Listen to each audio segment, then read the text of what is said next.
पूर्व केंद्रीय मंत्री नजमा हेपतुल्ला ने अपनी आत्मकथा in pursuit of democracy beyond party lines में कांग्रेस पार्टी में सोनिया गांधी के नेतृत्व में हुई कुछ घटनाओं का जिक्र किया। उन्होंने 1998 में सोनिया गांधी के पार्टी अध्यक्ष बनने के बाद पार्टी की कार्यशैली पर सवाल उठाए और कहा कि उस वक्त पार्टी के कार्यकर्ताओं और नेतृत्व के बीच सीधा संवाद टूट गया था।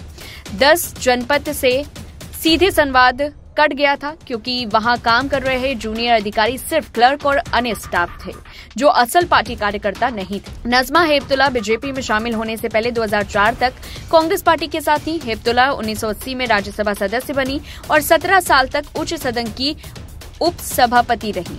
अपनी आत्मकथा में कई घटनाओं का खुलासा किया जो उनके और तत्कालीन कांग्रेस अध्यक्ष सोनिया गांधी के बीच बढ़ते अविश्वास को दर्शाती है। उन्होंने अपनी आत्मकथा में यह भी बताया है कि 2004 में बीजेपी में शामिल होने से पहले कांग्रेस पार्टी में उनके लिए वातावरण बदल चुका था। पूर्व केंद्रीय मंत्री ने लिखा, हमारे बीच संवाद की गुणवत्ता में कमी थी और यह भी नहीं पता था कि हमारे नेता के इन ग्रुप या आउट ग्रुप में कौन लोग हैं या हम उनके दृष्टिकोण का समर्थन कैसे कर सकते हैं। इससे पार्टी में गिरावट शुरू हुई।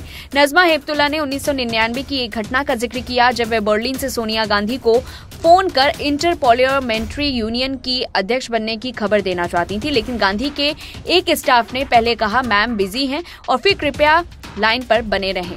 उन्होंने बताया कि उन्हें 1 घंटे तक इंतजार कराया गया, लेकिन सोनिया गांधी कभी भी फोन पर उनसे बात करने नहीं आई।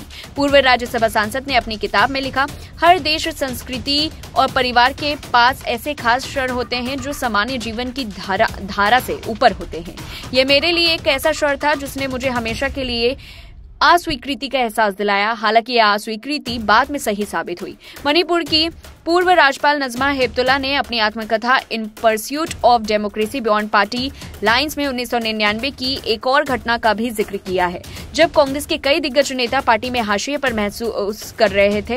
शरद पवार, पीए संगमा और तारिक अनवर ने सोनिया गांधी के विदेशी मूल के मुद्दे पर पार्टी छोड़ दी और राष्ट्रवादी कांग्रेस पार्टी का गठन किया।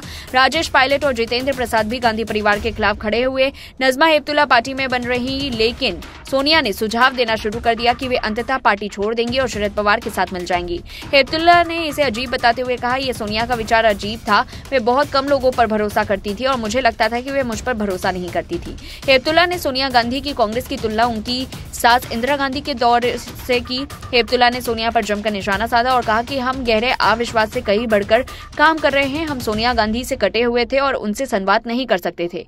यह पहले की कांग्रेस संस्कृति से एक तीखा और गंभीर बदलाव था। इंदिरा गांधी हमेशा खुले दिल से काम करती थी। वे आम सदस्यों के लिए सुलभ थी। वे हर सुबह देश भर से आने वाले हर आगंतुक का गर्मजोशी से स्वागत करती थी। पूर्व कांग्रेस नेता ने कहा, मैं इंदिरा गांधी से कभी भी संपर्क कर सकती थी और अपने तरीके से उन्हें जमीनी स्तर पर चीजों के बारे में जानकारी दे सकती थी। मैंने कभी उनकी कड़ी आलोचना नहीं की, बल्कि केवल उन चीजों की ओर इशारा किया जो मैंने जमीनी स्तर पर अनुभव किया।